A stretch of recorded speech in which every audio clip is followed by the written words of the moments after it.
Chapter 35. Then God said to Jacob, Arise, go up to Bethel, and live there, and make an altar there to God, who appeared to you when you fled from your brother Esau. So Jacob said to his household, and to all who were with him, Put away the foreign gods which are among you, and purify yourselves, and change your garments, and let us arise and go up to Bethel, and I will make an altar there to God, who answered me in the day of my distress, and has been with me wherever I have gone.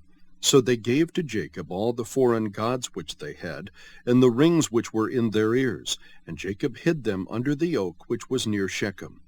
As they journeyed, there was a great terror upon the cities which were around them, and they did not pursue the sons of Jacob. So Jacob came to Luz, that is Bethel, which is in the land of Canaan, he and all the people who were with him. He built an altar there, and called the place El Bethel, because there God had revealed himself to him when he fled from his brother. Now Deborah, Rebekah's nurse, died, and she was buried below Bethel under the oak. It was named Elon-Bakuth. Then God appeared to Jacob again when he came from Paddan Aram, and he blessed him.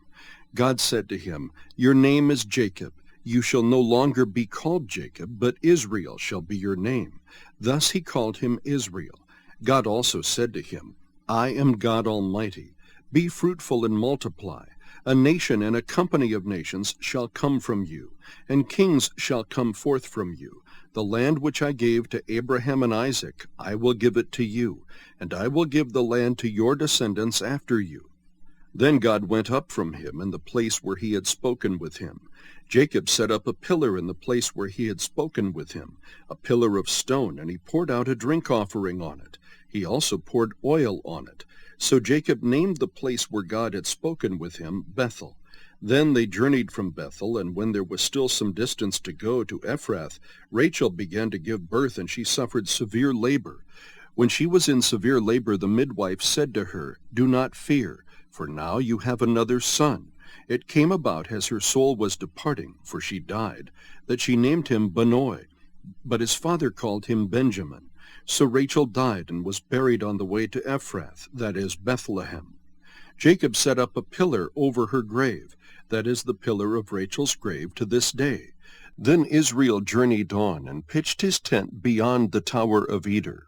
It came about while Israel was dwelling in that land that Reuben went and lay with Bilhah, his father's concubine, and Israel heard of it.